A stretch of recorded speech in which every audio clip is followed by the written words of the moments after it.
GS बाबा classes में आप लोग का स्वागत है। और आज इस वीडियो में आप लोग को पूरा 395 अनुच्छेद अच्छी तरह से रिवीजन करा दिया जाएगा। चलिए संविधान के अनुच्छेद रिवीजन करने से पहले एक मोटिवेशनल लाइन से हम लोग शुरू करते हैं, ठीक है। देखिए, जरूरी नहीं सब कुछ लिखा हो संविधान में, जरूरी नहीं सब कुछ लिखा हो संविधान में।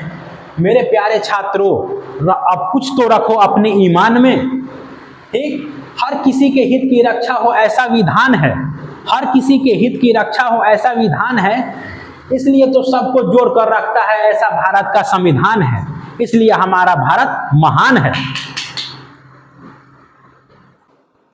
देखिए, आप लोग बस आए हैं क्लास, ध्यान से इधर देखिए, मेरा बात सुनिए। 2 घंटा के अंदर पूरा 395 अनुच्छेद आप लोग को क्लियर करवा देंगे। बस खाली विश्वास कीजिए, विश्वास है ना जीएस बाबा क्लासेस पे, जीएस बाबा क्लासेस में बस विश्वास रखिए, आपको याद हो जाएगा, ठीक। देखिए, संविधान में 22 भाग है, भाग का वो है 22 गो, और 395 अनुसूची 12 अनुसूची के बारे में बता चुके हैं, भाग बता चुके हैं, अनुच्छेदों बता चुके हैं, लेकिन एक जगह नहीं बताए थे। आज एक जगह पूरा आप लोग को याद करा देते 395 अनुच्छेद। देखिए, भाग 1 जो है, भाग 1 में कै गो अनुच्छेद है? टोटल 4 गो अनुच्छेद है। टोटल कै गो अनुच्छेद है? 4 गो।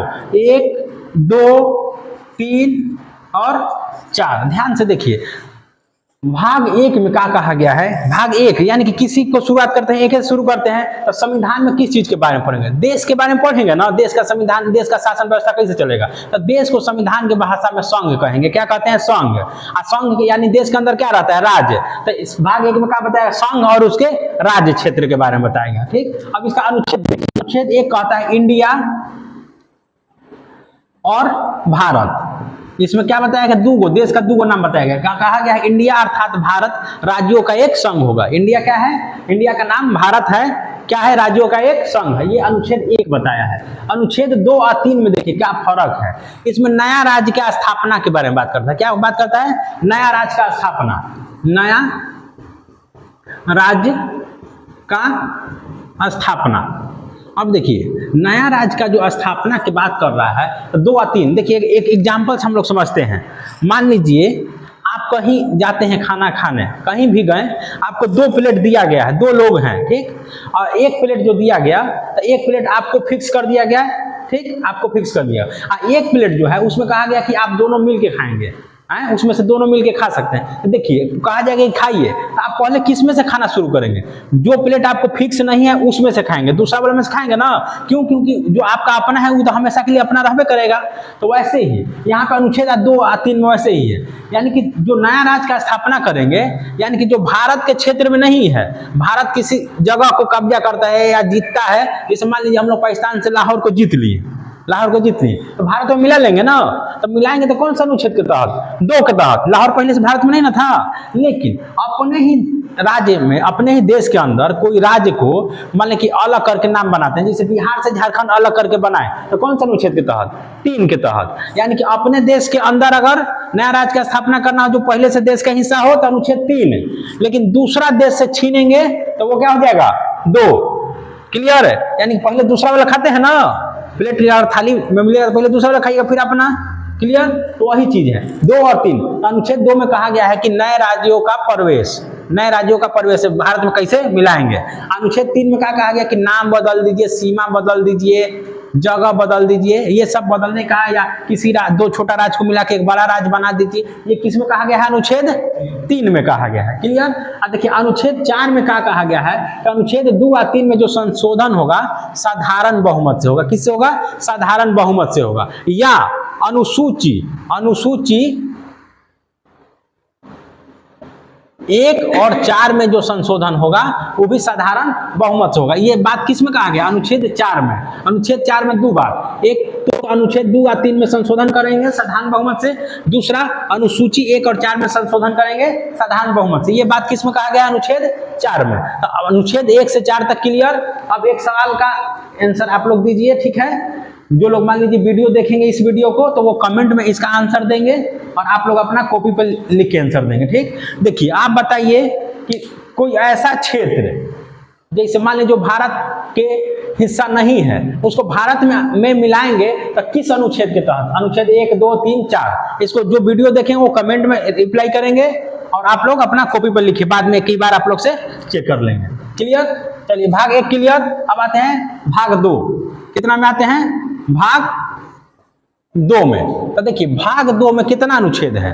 तो अनुच्छेद 5 से लेकर 11 तक। कितना? अनुच्छेद 5 से लेकर 11 तक अनुच्छेद है। कितना में? भाग 2 में।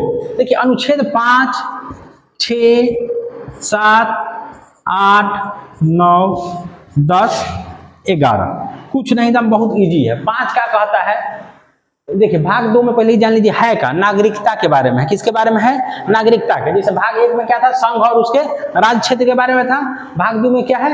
नागरिकता के बारे में है। देखिए अनुच्छेद 5 क्या कहता है? अनुच्छेद 5 कहता है कि जिस दिन से संविधान बना उस दिन से सभी लोगों को नागरिकता मिलेगा। क्या मिलेगा? नागरिकता। 26 नवंबर 1949 को संविधान बनकर तैयार हो गया था, लागू नहीं हुआ था लेकिन बनकर तैयार हो गया था। कब? 26 नवंबर 1949 को।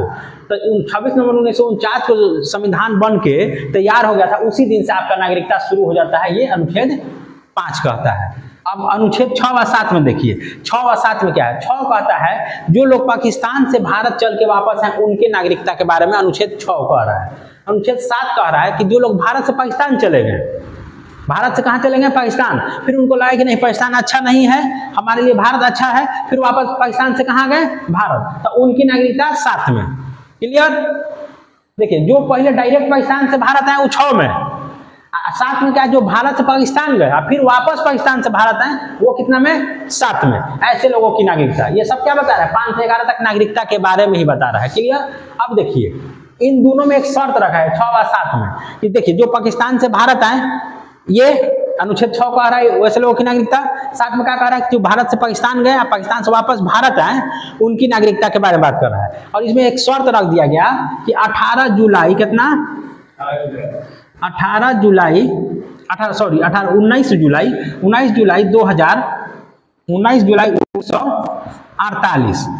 जुलाई 1948 से पहले अगर आप आ गए, 19 जुलाई 1948 से पहले आ गए तो आपको भारत के अंदर आते के साथ नागरिकता मिल जाएगा। लेकिन 19 जुलाई 1948 के बाद जो लोग आए, क्योंकि उस समय दंगा फसाद का भी माहौल था तो इस वजह से लोगों को आने में भी देर हो सकता था। तो जो 19 जुलाई 1948 के बाद है तो उनको लगातार 6 महीना भारत में रहना होगा, तब जाके उनको नागरिकता मिलेगा।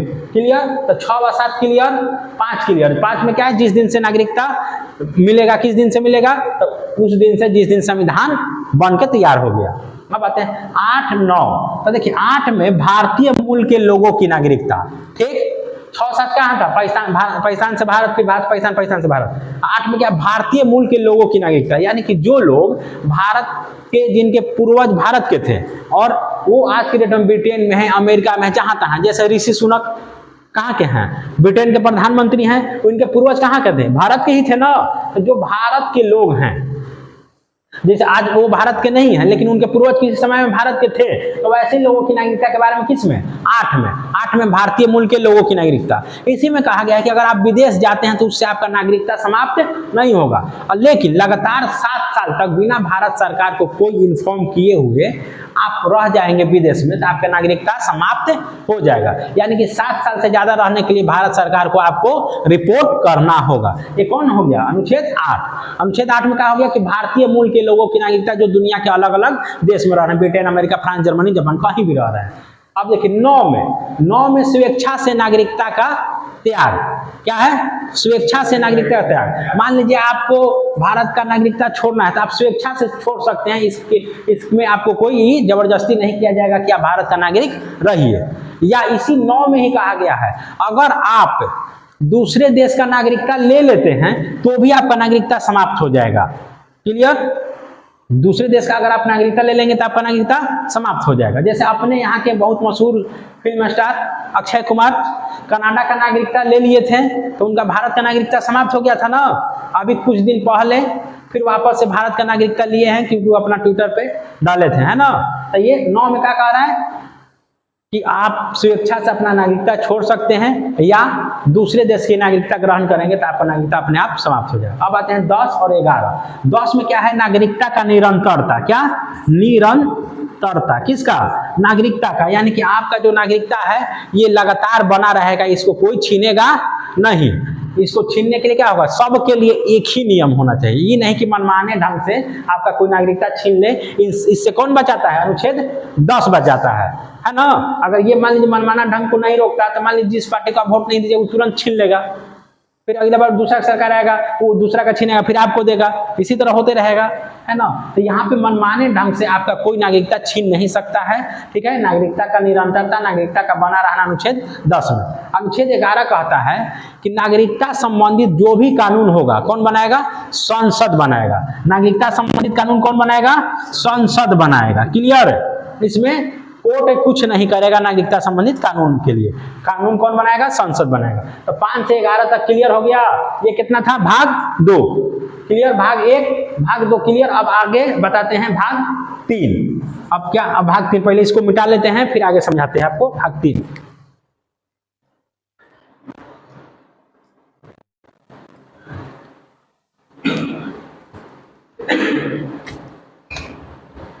चलिए देखिए भाग 3, इसमें क्या है तो मूल अधिकार के बारे में बात किया। किसका? मूल अधिकार। भाग 3 में मूल अधिकार। इसमें अनुच्छेद कहां से कहां तक? 12 से लेकर 35 तक अनुच्छेद है। भाग 3 में कहां से कहां तक अनुच्छेद?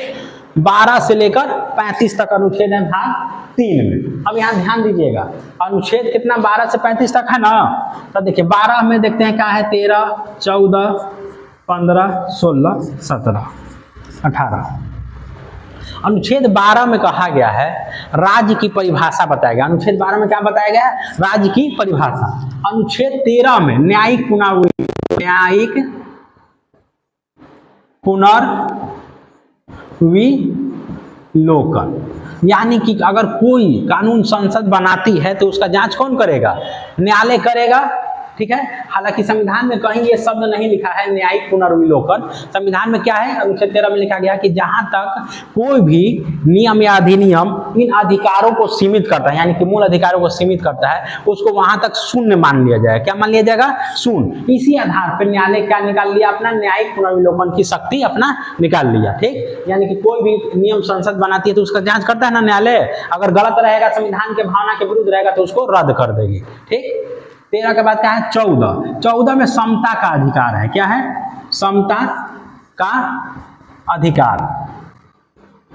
समता का अधिकार। इसमें देखिए 2 तरह का बात किया गया है। हालांकि ऐसे ध्यान से अगर आप देखें तो 14 से 18 तक के अनुच्छेद को अगर पूछे कि कौन सा अनुच्छेद के ग्रुप को समता का अधिकार कहते हैं, तो 14 से 18 तक के अनुच्छेद को क्या कहेंगे? समता का अधिकार। ठीक, पूरा 14 से 18 तक आ जाएगा। लेकिन सब में 14 में कुछ कहा गया, 15 में कुछ, 16 में कुछ, सब में अलग अलग कुछ बात कहा गया। ध्यान से समझिए। 14 में देखिए क्या है? 14 में है विधि के समक्ष समता। क्या है? विधि के समक्ष समता या विधि का समान संरक्षण। विधि का समान संरक्षण, समान संरक्षण। अब यहां ध्यान दीजिएगा, विधि के समक्ष समता या विधि का समान संरक्षण कितना में है? 14 में। विधि के समक्ष समता ये इंग्लैंड से लिए हैं। कहां से लिए हैं? इंग्लैंड से। इंग्लैंड में देखिए, ठीक, ये नकारात्मक प्रवृत्ति का, कैसा है? नेगेटिव है। अब विधि का समान संरक्षण अमेरिका से, यूएसए से, ये कैसा प्रवृत्ति? पॉजिटिव है। कैसा है? पॉजिटिव। देखिए ये कहता है विधि के समक्ष समता कहता है कि मान लीजिए कोई हो, बच्चा हो, बूढ़ा हो, जवान हो, बीमार हो, लूला हो, लंगड़ा हो, कोई भी हो, सबको रेस में एक ही साथ दौड़ना है, किसी को कोई आरक्षण नहीं मिलेगा। जबकि विधि का समान संरक्षण कहता है, ये पॉजिटिव नेचर का है, कहता है कि नहीं, बच्चा जब भी दौड़ेगा तो बच्चा के साथ दौड़ेगा, महिला जब भी दौड़ेगी तो महिला के साथ दौड़ेगी, यानी कि महिला का कंपटीशन किससे? महिला से। तो ये कहां से लिया गया है? अमेरिका से। यानी कि ये सकारात्मक विचार का है ना, और ये क्या है? नकारात्मक, यानी किसी को कोई छूट नहीं दे रहा है। क्लियर? विधि के समक्ष समता और विधि का समान संरक्षण कौन सा अनुच्छेद? 14 में। क्लियर? अब आते हैं 15, 16, 17। चलिए देखिए 15, अनुच्छेद 15, इसमें जाति, धर्म, लिंग, वंश, क्षेत्र के आधार पर भेदभाव माना किया गया है। यानी कि आपके साथ जात के आधार पर कोई भेदभाव नहीं करेगा, आपके धर्म के आधार पे, आपके लिंग पे, यानी कि स्त्री है या पुरुष है या क्या है उसके आधार पर कोई भेदभाव नहीं करेगा, जन्म स्थान के आधार पर नहीं करेगा भेदभाव। ये सब क्या माना किया गया किसमें? 15 में। 16 में कहा गया है लोक नियोजन में अवसर की समता। क्या? लोक नियोजन में अवसर की समता। लोक नियोजन में अवसर की समता यानी कि कोई भी सरकारी काम है, सरकारी जैसे सरकारी फैक्ट्री हो गया, पीएसयू हो गया, जो भी हो गया, तो उसमें आपको सबको अवसर समान मिलेगा। ठीक है, वही लेकिन 16 के डी में क्या कह दिया गया है? 16 के डी में, 16 के अगर डी के बाद तो इसमें कह दिया गया है कि महिला या अनुसूचित जाति जनजाति या अत्यंत पिछड़ा वर्ग जो है उनको जो आरक्षण दिया जाएगा तो ये 16 अनुच्छेद 16 का उल्लंघन नहीं होगा। और 16 के ई में कह दिया गया है कि जो आर्थिक रूप से पिछड़े लोग हैं, कैसे आर्थिक रूप से पिछड़े लोग हैं, क्लियर है, तो उनको आरक्षण दिया जाएगा यानी कि ईडब्ल्यूएस को, क्लियर, वो भी 16 का उल्लंघन नहीं माना जाएगा। लोक नियोजन में अवसर की समता किसमें है? 16 में। अब 17 में अस्पृश्यता का अंत, अस्पृश्यता का अंत, अस्पृश्यता का अंत यानी कि छुआछूत का अंत किसमें है? 17 में। पहले हमारे समाज में छुआछूत था ना, तो इसका अंत कौन सा अनुच्छेद कर दिया? 17। ये बहुत जरूरी है, बहुत जरूरी है, क्योंकि देखिए सबको अवसर समान मिलना चाहिए ना। ईश्वर सबको समान बनाए हैं, सबके 2 हाथ 2 पैर सबको बनाए हैं, तो सबको बराबर का अधिकार मिलना चाहिए। तो ये 17 अनुच्छेद बहुत बढ़िया है। इसमें ये भी कहा गया है, इसमें यह भी कहा गया है कि अगर कोई भी व्यक्ति कोई किसी को जाति सूचक शब्द से संबोधित करता है, यानी कि आपको जाति सूचक शब्द से आपको बुलाते हैं, तो वो क्या हो जाएगा? उस पर केस हो जाएगा। ये अपराध है, दंडनीय अपराध है, क्लियर है। तो अस्पृश्यता का अंत 17 में। देखिए ये एक आपको अधिकार दे रहा है ना, आपको समाज में अधिकार दे रहा है। अब अधिकार से एक बात समझिएगा कि अगर आपको इस तरह का अधिकार नहीं मिलता तो फिर संविधान का मतलब क्या रह जाता? फिर उन लोगों के लिए क्या रह जाता? जो मान लीजिए जो तथाकथित रूप से जिनको आप कह देता है छोटा कास्ट, हालांकि कोई छोटा या बड़ा नहीं है, सब बराबर है, तो उनको कह देता है। जब उनको कोई अधिकार नहीं मिलता तो आजादी का मतलब बनता नहीं ना। तो उनको अधिकार ये कौन दे रहा है? संविधान दे रहा है। अनुच्छेद 17 दिया ना, अस्पृश्यता का अंत किया ना। और देखिए यही अधिकार के बारे में आप कैसे जानेंगे? आप पढ़ रहे हैं तब न जान रहे हैं, पढ़ रहे हैं तब, अगर नहीं पढ़ते तो जानते हैं? कोई भी हो, आप नहीं पढ़ते तो आप नहीं जानते। तो इसलिए पढ़ना बहुत जरूरी है। पढ़ाई के बारे में कहा गया है, भीमराव अंबेडकर का कथन है, शिक्षा वह शेरनी का दूध है, जो जितना पिएगा वह उतना ही दहाड़ेगा।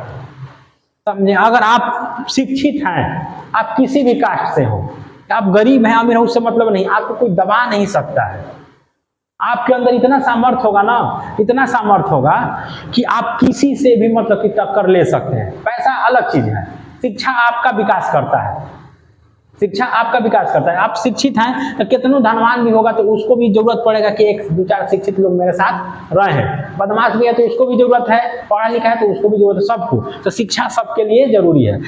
तो देखिए 18 में क्या कहा गया? उपाधियों का अंत किया गया है। किसका अंत किया गया है? उपाधियों का, यानी कि समाज में सब बराबर हैं। पहले अंग्रेज क्या करता था? हम लोग को आपस में लड़वाने के लिए राय बहादुर, खान बहादुर, इस तरह सर का उपाधि, नाइटहुड का उपाधि देता था अंग्रेज, ताकि आप आपस में भारतीयों के बीच में फर्क किया जा सके। अब जिनको ये उपाधि मिला है तो उनको छूट मिलेगा ना, और जिनको नहीं मिला है उनके साथ गलत व्यवहार किया जाएगा। तो ये हम आपस में हम भारतीयों को लड़ाया जाता था, तो इसको अंत कर दिया गया अनुच्छेद 18 के तहत, उपाधियों का अंत। लेकिन इसी में व्यवस्था किया गया है कि शिक्षा के क्षेत्र में और सैन्य क्षेत्र में उपाधि दी जा सकती है, वो इसका उल्लंघन नहीं होगा। ठीक, अब सैन्य क्षेत्र में दिया जा रहा है तो अच्छी बात है ना, ताकि हमारे सेना का मनोबल ऊंचा रहे। समझ रहे हैं ना, हमारी सेना है तभी तो हम सुरक्षित हैं। हमारी सेना अपना समय समय पर अपना शौर्य का देता है ना, पहचान देता है अपना शौर्य का पहचान। क्लियर? तो 18 तक क्लियर। अब आते हैं 19 से 22 तक जो अनुच्छेद है ये क्या है? इसमें स्वतंत्रता का अधिकार है। किसका अधिकार है? स्वतंत्रता का अधिकार। ठीक है, इसमें आपको बहुत तरह के स्वतंत्रता दिया गया है। देखिए 19 है, 19 के ए में वाक एवं अभिव्यक्ति की स्वतंत्रता, यानी कि बोलने की स्वतंत्रता किसमें है? 19 के 1 के ए में। वाक एवं अभिव्यक्ति की स्वतंत्रता, उसी को क्या कहते हैं, बोलने की स्वतंत्रता। प्रेस की स्वतंत्रता या मीडिया की स्वतंत्रता संविधान में अलग से कहीं नहीं लिखा गया है, इसी 19 के 1 में बोल दिया गया है कि प्रेस की स्वतंत्रता। क्लियर, मतलब इसी से हम लोग अनुमान लगा लेते हैं। क्लियर। 19 1 के 1 के बाद बी में सभा या सम्मेलन करने की स्वतंत्रता, आप शांतिपूर्ण ढंग से पूरा बिना हथियार के देश में कहीं भी सभा या सम्मेलन कर सकते हैं। सी में संगठन बनाने की स्वतंत्रता, आप अपना संघ बना सकते हैं, संगठन बना सकते हैं। ठीक। डी में शांतिपूर्ण आवागमन करने की स्वतंत्रता, यानी कि देश के अंदर कहीं भी घूमने आ जा सकते हैं। किसमें, डी में, देश के अंदर। उसके बाद ई में क्या कहा गया है, जाके देश के अंदर बस सकते हैं, कहीं भी रह सकते हैं, पूरा भारत के कहीं भी। ई के बाद है एफ में संपत्ति का अधिकार था जिसको हटा दिया गया संविधान में 44वें संविधान संशोधन के द्वारा, एफ को हटा दिया गया था। एफ के बाद क्या आता है, एफ के बाद आता है जी। तो जी में क्या कहा गया है कि कोई भी व्यक्ति कोई भी वृत्ति या व्यवसाय अपना सकता है, यानी कि आप कोई भी काम कर सकते हैं। लेकिन अब इसका मतलब ये नहीं कि आप जाकर ड्रग्स बेचने लगे, चोरी करने लगे, ये सब नहीं। जो आपराधिक काम है उसको छोड़ के बाकी जिस काम को वैधता है, मान्य है कि ये कर सकते हैं, तो उसको कोई भी व्यक्ति कर सकता है, किसी भी जाति किसी भी धर्म का व्यक्ति हो। आप अपना पसंद से कोई भी काम चुन सकते हैं। तो 19 में कितने तरह के पहले स्वतंत्रता थे, 7 तरह के थे। अभी कितना है, एक को हटा दिया गया तो 6 तरह का हो गया ना। क्लियर। चलिए अब एक सवाल का आप लोग कॉपी में आंसर देंगे, जो वीडियो देखेंगे वो कमेंट में आंसर देंगे। 2 सवाल। पहला बताइएगा, अस्पृश्यता का अंत यानी कि छुआछूत का अंत जो है कितने अनुच्छेद में है। दूसरा सवाल, किसी भी आप पेशा को अपना सकते हैं, ये 19 के कौन से खंड में है, कौन से उप अनुच्छेद में है। ठीक, इसका आंसर दीजिए, तो इसके बाद आगे समझाते हैं आपको। ठीक, इसको मिटा देते हैं।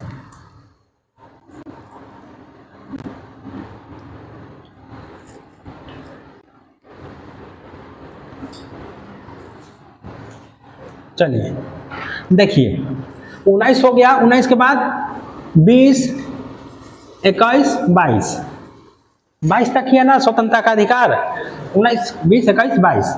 अब देखिए 20 में क्या है, अपराध के संबंध में दोष सिद्धि से संरक्षण, यानी कि आपको जबरदस्ती अपने विरुद्ध गवाही देने के लिए नहीं कहा जाएगा। ठीक, मान लीजिए आप किसी भी आरोप में आप लिप्त हैं, जैसे आप पे आरोप लगा कि आपने चोरी किया है, और आप किए हैं कि नहीं किए वो अलग बात है। ठीक, आरोप लगा तो अब पुलिस आपसे जबरदस्ती नहीं करेगी कि तुम गवाही दो कि हाँ मैंने चोरी किया, यानी कि आपको अपने विरुद्ध गवाही देने से संरक्षण है। अपराध के विरुद्ध में दोष सिद्धि से संरक्षण। क्लियर। इसी में कहा गया है कि जब आप गिरफ्तार हुए हैं या जो क्राइम किए हैं, तो उस समय जो कानून था देश में, उसी कानून के आधार पे आपको सजा दी जाएगी। ये नहीं कि बाद में जो कानून बना उसके आधार पे नहीं, या बहुत पहले जो कानून था उसके आधार पे भी आपको सजा नहीं दी जाएगी। 2 तरह की बात हो गया इसमें।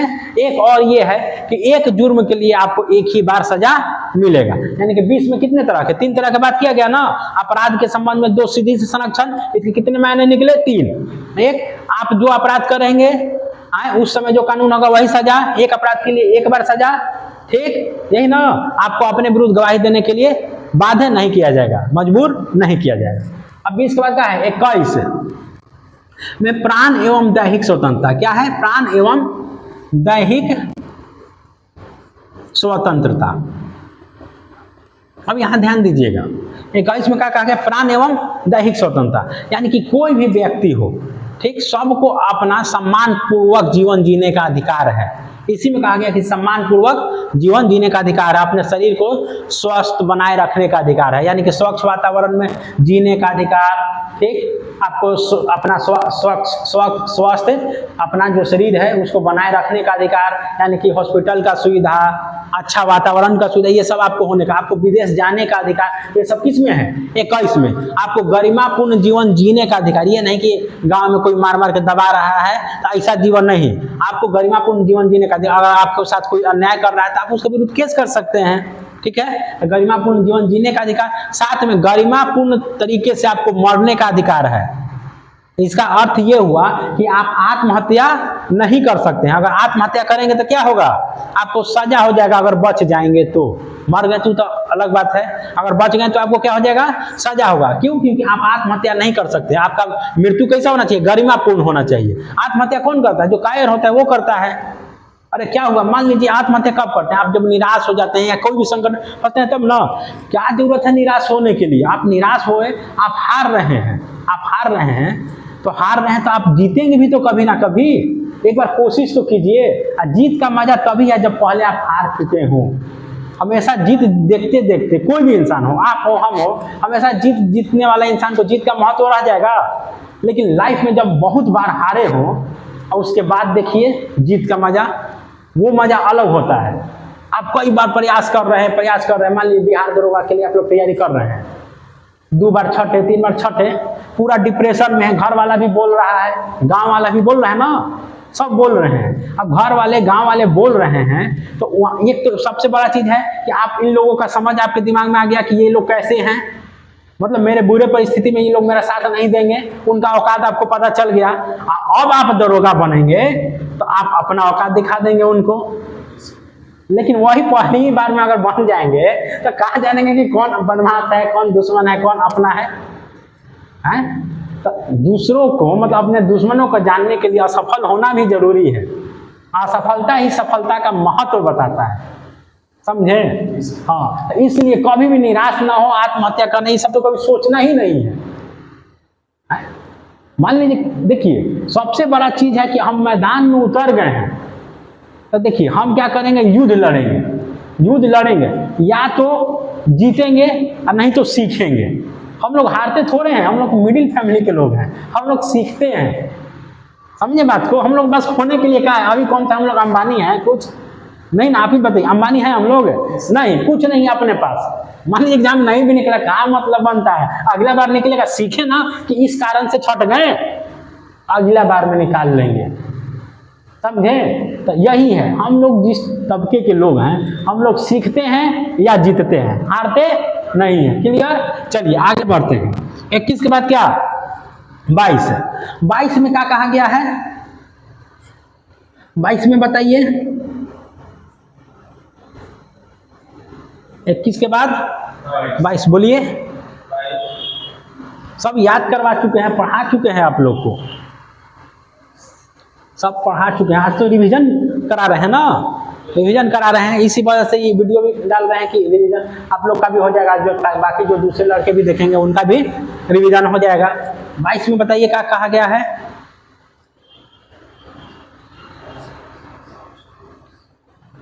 बोलिए।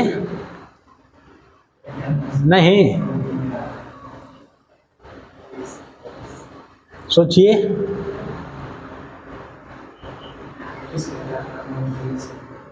बताइए, जल्दी सोचिए, तब तक हम पानी पी लेते हैं।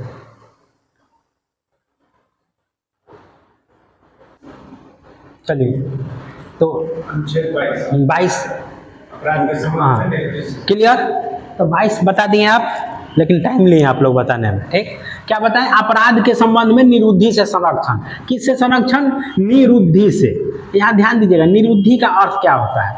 इसका अर्थ ये कभी नहीं होता है कि आपको अपराध के जुर्म में सजा देना। इसका अर्थ ये होता है कि मान लीजिए पुलिस को आप पे शक है कि आप भविष्य में अपराध करेंगे, 2-4 दिन बाद, 1 महीना बाद कभी अपराध करेंगे, तो शक होगा तो उसी आधार पर आपको गिरफ्तार कर लेगा, ताकि आप उस गलत काम को अंजाम न दें। यानी कि अपराध करने से रोकने के लिए निरुद्ध किया जाता है किसी व्यक्ति को। अब आपके पास क्या अधिकार है? तो आपके पास ये अधिकार है कि पुलिस अगर आपको गिरफ्तार करता है तो आप पुलिस से पूछ सकते हैं कारण क्या है ये बताइए। आप अपने पसंद का वकील कर सकते हैं। आप पुलिस के को क्या जिम्मेवारी है कि 24 घंटे के अंदर नजदीकी न्यायालय में आपको सशरीर उपस्थित करे। क्लियर? कितने घंटे के अंदर? 24 घंटे के अंदर। लेकिन इसमें क्या है कि इसमें एक व्यवस्था किया गया है कि छुट्टी का दिन उसमें जोड़ा नहीं जाएगा, रविवार का दिन जोड़ा नहीं जाएगा, और आने जाने का समय भी जोड़ा नहीं जाएगा, बाकी 24 घंटे। तो इसी में समझ रहे हैं, तो कई बार इसी में पुलिस भी मनमानी कर लेती है, तो ये आपके साथ कई बार गलत भी हो सकता है। क्लियर? अब 21-22 क्लियर? देखिए 21 में एक उप अनुच्छेद जोड़ा गया है क। 21 में क्या जोड़ा गया है? एक उप अनुच्छेद क। 21 के क। 21 के क में क्या है? तो 21 के क में ये है कि 6 से 14 वर्ष के बच्चों को शिक्षा का अधिकार, किसका अधिकार? शिक्षा का अधिकार। क्लियर? 22 तक क्लियर हो गया ना? अब देखिए तक हो गया। अब देखते हैं 23 और 24। 23-24 में क्या? शोषण के विरुद्ध अधिकार है, यानी कि आपका कोई शोषण ना करे, इसका लिए अधिकार संविधान में दिया गया 23 अनुच्छेद और 24 अनुच्छेद। ठीक। 23 में क्या कहा गया है? बलात्सरम और बेगारी। आपको बलात्सरम कोई नहीं करा सकता है, बेगारी नहीं करा सकता है, ह्यूमन ट्रैफिकिंग नहीं करा सकता है, यानी कि मानव अंगों का तस्करी जो होता है कोई नहीं करा सकता। देखते हैं ना कि बच्चा पकड़ के उसका किडनी निकाल के बेच दिए, कर दिया, तो ये सब जुर्म है ना। ये सबसे कौन संरक्षण दे रहा है? अनुच्छेद 23 दे रहा है। बलात्सरम से संरक्षण, बेगारी से संरक्षण। बेगारी हो गया कि जैसे आपका मजदूरी जो चल रहा है, 500 रुपये मजदूरी चल रहा है, आपको काम करवा के 200 दिया, तो ये क्या हो गया? बेगारी हो गया। क्या हो गया? बेगारी। बलात्सरम हो गया कि आपसे जबरदस्ती काम करा रहा है, जैसे आपको क्या कह रहा है कि आप काम कीजिए ही वाला, मेरे घर का नाली साफ कीजिए, आपका मन नहीं है नाली साफ करने का, आपसे करा रहा है, तो आपका मन के विरुद्ध काम करा रहा है ना, तो ये क्या हो गया? बलात्सरम हो गया। तो आपको बलात्सरम और बेगारी से संरक्षण कौन दे रहा है? अनुच्छेद 23 से। इसी में क्या है? ह्यूमन ट्रैफिकिंग से भी आपको संरक्षण है, यानी कि मानवों को तस्करी करना, ये सब क्या है? अपराध है। ठीक। ये सब किस में दे रहा है? अनुच्छेद 23 में दे रहा है। अच्छा, मान लीजिए एक बात कर, आपसे बलात्सरम कौन कराएगा? जब आप कमजोर होंगे तब ना कराएगा। आपसे बेगारी कौन कराएगा? जब आप कमजोर होंगे, दूसरा मजबूत होगा। ठीक। तो देखिए, आप एक चीज बताइए, आप कमजोर होंगे तो देखिए, आपका जो जन्म हुआ इसमें आपका कोई बस था नहीं ना। आपका जन्म होने में कोई बस नहीं था। आप गरीब के घर जन्म ले सकते हैं, अमीर के घर, किसी के यहाँ जन्म ले सकते हैं, इसमें आपका बस नहीं था। लेकिन अब आपका बस है कि आप बड़ा आदमी बन सकते हैं, आप मजबूत बन सकते हैं, ताकतवर बन सकते हैं, इसमें आपका बस है। गरीब पैदा हुए या अमीर पैदा हुए, इस पर आपका बस नहीं था। लेकिन अगर गरीब आप मर जाते हैं तो ये शर्म की बात है, ये शर्म की बात है, समझे? तो ये चीज ना हो। आप में इतना काबिलियत होना चाहिए कि इस दुनिया में कोई आपसे आपका शोषण ना कर सके, चाहे संविधान ये अधिकार देता हो चाहे ना देता हो। संविधान तो आपको अधिकार देता है, लेकिन शोषण किसका होता है? जो कमजोर है। कमजोर आप क्यों मरेंगे? क्यों गरीब मरेंगे? आप पैदा हुए हैं, आप अपना नॉलेज बढ़ाइए। आप बिहार दरोगा तैयारी करें, बिहार दरोगा बनिए, गाँव में आपसे टकराएगा कोई नहीं। कतनो आपसे पैसा ज्यादा होगा, टकराएगा तो नहीं है। ताकतवर बनिए। ताकतवर बनने के लिए क्या करना होगा? रोड पे लड़ाई करने से ताकतवर आप नहीं बनेंगे।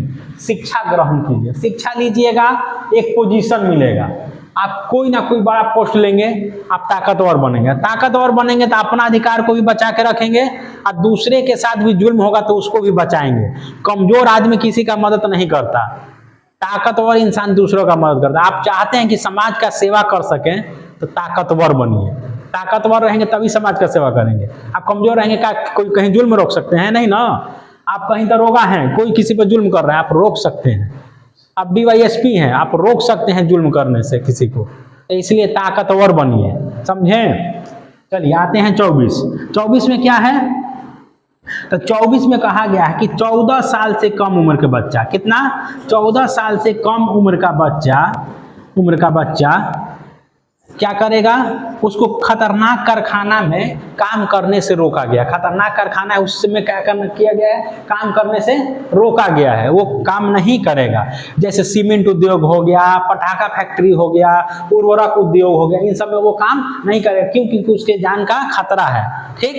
अब इसके अलावा बाद में ये भी नियम कर दिया गया कि उसको होटल में भी काम नहीं करा सकते। इस तरह से भी जो आदमी घर पर रख के नौकर काम कराता था, वो सब भी नहीं करा सकते हैं। किसमें कहा गया? अनुच्छेद 24 में कहा गया। क्लियर? अब आते हैं कितना? 25 से 28, अनुच्छेद 25 से 28। इसको बोलते हैं धार्मिक स्वतंत्रता का अधिकार। क्या बोलते हैं? धार्मिक स्वतंत्रता का अधिकार।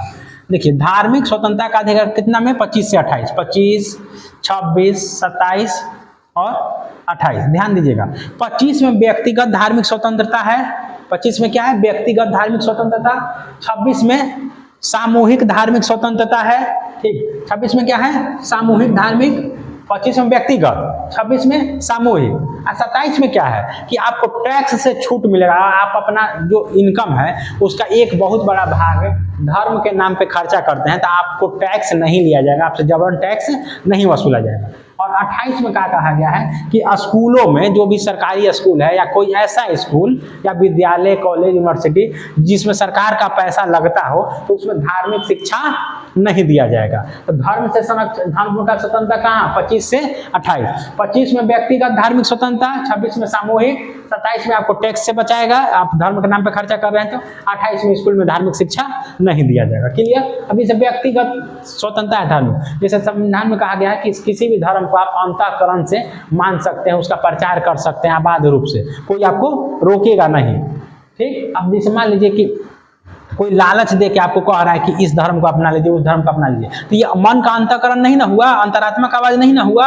यहाँ पर अंतरात्मा का आवाज होना चाहिए। अगर लालच दे रहा है, कोई डरा धमका रहा है, तो ये क्या है? ये अनुच्छेद 25 का उल्लंघन है। अब मान लीजिए आप सब धर्म का अध्ययन किए, आपको लगा कि ये धर्म अपना लेना चाहिए, तो आप अपना लिए अंतःकरण से, मन से, तो ये 25 में आपका स्वतंत्रता है, आप किसी भी धर्म को अपना सकते हैं। लेकिन डर से, लालच से अपनाना ये सही नहीं है। क्लियर? ये 25 का उल्लंघन हो गया। 26 में क्या कहा गया कि सामूहिक धार्मिक स्वतंत्रता। अब जैसे मान लीजिए कि आप पूजा पाठ करते हैं, नमाज पढ़ते हैं या प्रे करते हैं, इसमें बहुत सारे लोग करते हैं ना एक साथ है, या कोई पर्व त्योहार होता है एक साथ करते हैं, तो वो सामूहिक स्वतंत्रता किस में? 26 में दिया गया है। क्लियर? 27 में आपको टैक्स से छूट, धर्म के नाम पे खर्चा कर रहे हैं तो उसमें आपको टैक्स नहीं लिया जाएगा। और 28 में स्कूल कॉलेज में धार्मिक शिक्षा नहीं दिया जाएगा। अब आते हैं 29 से 30 में, इसमें अल्पसंख्यकों का अधिकार है। किसको?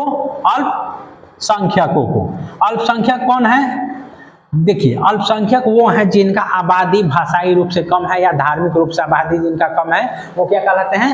अल्पसंख्यक कहलाते हैं। ठीक? तो देखिए, तो अल्पसंख्यकों को अपना संस्कृति, शिक्षा, ठीक है, बनाए रखने का अधिकार किस में दिया गया? अनुच्छेद 29 और 30 में। अल्पसंख्यकों को अपना संस्कृति शिक्षा बनाए रखने का अधिकार अनुच्छेद 29 से 30 में दिया गया। 29 में कहा गया है कि मान लीजिए कोई भी अल्पसंख्यक किसी भी स्कूल, कॉलेज, यूनिवर्सिटी में पढ़ रहा है, तो उसे अपना संस्कृति शिक्षा बनाए रखने का अधिकार है। आप उससे जबरदस्ती नहीं कर सकते हैं कि इस तरह का बर्ताव करो। मान लीजिए उसका अपना एक संस्कृति होगा, इस तरह का ड्रेस पहनना, ये पहनना, तो वो अपना पहन सकता है, आप उसे रोक नहीं सकते। फिर भी अगर उस अल्पसंख्यक को लगता है कि वो, उसका मतलब कि संस्कृति, धर्म खतरे में है, तो वो अपना चाहेगा तो अपना अनुच्छेद 30 के तहत अपना स्कूल, कॉलेज, यूनिवर्सिटी खोल सकता है। ठीक है? 29 में उसको किसी स्कूल में पढ़ेगा तो उसमें उसको अपना संस्कृति बनाए रखने का अधिकार।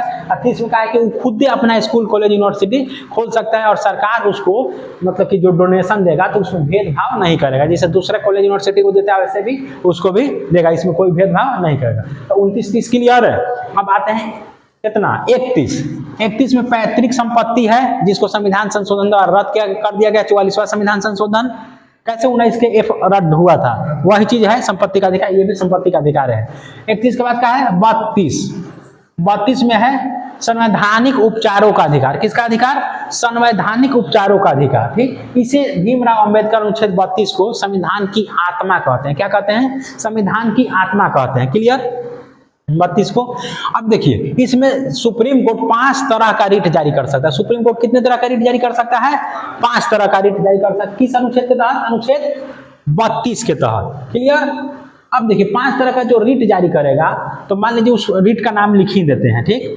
उत्प्रेषण, उत्प्रेषण हो गया, प्रतिषेध, परमादेश, अधिकार परीक्षा,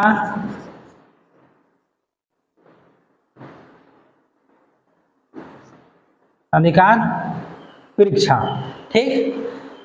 उत्प्रेषण और प्रतिषेध में अंतर देखिए, उत्प्रेषण और प्रतिषेध में अंतर देखिए। सुप्रीम कोर्ट जारी करता है निचली अदालत के लिए, या हाई कोर्ट जारी करेगा अपने से निचली अदालत, यानी कि उच्च अदालत अपने से निचली अदालत के लिए उत्प्रेषण और प्रतिषेध जारी करता है। उत्प्रेषण में क्या है कि कोई मामला चल रहा है और उसमें निचला अदालत जो है अपना सुनवाई कर दिया है और लगता है कि ऊपर वाले अदालत को, जिससे मान लीजिए कि हाई कोर्ट में कोई मामला चला, वो सुनवाई कर दिया, सुप्रीम कोर्ट को लगता है कि नहीं ये इसके अधिकार क्षेत्र का नहीं है, इस पर हमको सुनवाई करना चाहिए, तो उसको अपने यहाँ सुप्रीम कोर्ट मंगा लेगा और उस पर फिर से सुनवाई करेगा। तो ये उत्प्रेषण हो गया, यानी कि इसमें पहले ही नीचे वाला डिसीजन दे चुका था। लेकिन प्रतिषेध में क्या है कि जब निचली अदालत में चल रहा है मामला और ऊपरी अदालत अपने यहाँ मंगाएगा, ठीक, पहले ही मंगा लेगा, यानी कि उस पर कोई डिसीजन नहीं दिया है निचली अदालत, सिर्फ मामला आया है ऊपरी अदालत डायरेक्ट मंगा लिया, तो ये क्या हो गया? प्रतिषेध। क्लियर? परमादेश, कोई अधिकारी मान लीजिए कि अपना काम नहीं कर रहा है, क्या कर रहा है? अपना काम नहीं कर रहा है, अब अपना काम नहीं कर रहा है वो अधिकारी, तो उसको सुप्रीम कोर्ट या हाई कोर्ट आदेश दे सकता है। ये 32 का दाता सुप्रीम कोर्ट ही देगा, तो आदेश दे सकता है सुप्रीम कोर्ट कि तुमको अपना काम करना है, और नहीं करेगा तो नौकरी जाएगा। ठीक, अधिकार परीक्षा, मान लीजिए कोई निचला अधिकारी है, हाई सिपाही या काम कर रहा है दरोगा का, एसपी का, तो ये पूछ सकता है सुप्रीम कोर्ट कि तुम ये किस अधिकार से कहा, किस अधिकार से किया। ठीक है, तो ये क्या हो गया, अधिकार परीक्षा, यानी कि अपने अधिकार क्षेत्र से बाहर के क्षेत्र में जाके काम करना। मान लीजिए आप इस जिला में ड्यूटी कर रहे हैं, पता चला दूसरों जिला में दबदबा बनैले हैं, तो ये आपका अधिकार क्षेत्र के बाहर का है ना। ठीक, तो ये 4 तरह का हो गया। कितने तरह का बताएं, 5 तरह का ना। एक और कौन सा है, तो बंदी प्रत्यक्षीकरण। कौन सा है, बंदी प्रत्यक्षीकरण। तो ये सब कितना, ये 5 कहाँ में, अनुच्छेद 32 में है ना ये 5। तो ये बंदी प्रत्यक्षीकरण जो है, तो बंदी प्रत्यक्षीकरण में जैसे कोई भी व्यक्ति को पुलिस गिरफ्तार कर लिया है, अब गिरफ्तार कर लिया है, अब पुलिस उसको छोड़ नहीं रहा है, और उसके घर वाले को पता नहीं चल रहा है कि जिंदा है कि मरा है, तब जाकर न्यायालय का सहारा लेगा और न्यायालय बंदी प्रत्यक्षीकरण रिट जारी करेगा, जिससे पुलिस को सशरीर उस व्यक्ति को न्यायालय में पेश करना होगा, ताकि पता चल जाए कि कितना घायल है, क्या है, इसके साथ क्या सलूक हुआ है। क्लियर, तो ये 32 तक अनुच्छेद क्लियर। 32 के बाद आते हैं 33, 34 और 35। मूल अधिकार यहीं तक है, 12 से 35 तक क्या है ना मूल अधिकार है। 33, 34 और 35। देखिए 33, 34 में, 33 में क्या है कि जो पैरामिलिट्री हैं, इनके अधिकारों को, इनके मूल अधिकारों को कम किया गया है। ठीक, यानी कि जैसे मान लीजिए कि दंगा हो गया रात में, तो रात में आपको सोने का अधिकार है ना, तो अब दंगा हो गया तो सरकार क्या कहेगा, सीआरपी को भेजेगा जाके दंगा शांत कराओ। अब सीआरपी नहीं कहेगा कि रात का समय सोने का मेरा मूल अधिकार नहीं, ऐसा नहीं, यहाँ पे उनका मूल अधिकार कम किया गया है 33 में। पैरामिलिट्री जो भी है, अर्धसैनिक बल है। 34 में मार्शल लॉ कहीं अगर लागू हो गया, तो क्या ऐसे आपको अधिकार है ना, ऐसे आपको बहुत सारा अधिकार, बोलने का अधिकार, ये करने का अधिकार, वो करने का अधिकार। लेकिन जहां मार्शल लॉ लागू हो गया, यानी कि आर्मी का कानून लागू हो गया, अब ये कब लागू होता है, जहां हिंसा भड़का रहेगा, तो जहां हिंसा भड़का रहेगा वहीं ना लागू होगा। अब जैसे मान लीजिए अभी देखिए मणिपुर में हिंसा भड़का है, तो वहां पे अगर सरकार चाहे मार्शल लॉ लागू कर देगा ना, तो अब मार्शल लॉ लागू हो जाएगा, तो वहां पे फिर आर्मी का कानून चलेगा, आपका ये जो नॉर्मल कानून है वो खत्म हो जाएगा। ठीक, 35 में कहा है कि मूल अधिकार जो ये हैं, जो अधिकार दिए गए हैं, इनको सीमित किया जा सकता है। क्या किया जा सकता है, सीमित किया जा सकता है, कम किया जा सकता है। अब 12 से 35 तक क्लियर हो गया। चलिए अब आगे देखेंगे 36 से 51। आगे 36 से 51 ये क्या होगा, राज्य के नीति निदेशक तत्व होगा। ठीक है, इसको मिटा लेते हैं, फिर आगे समझा देते हैं। क्लियर, चलिए देखिए, इसको पहले मिटाने दीजिए हमको।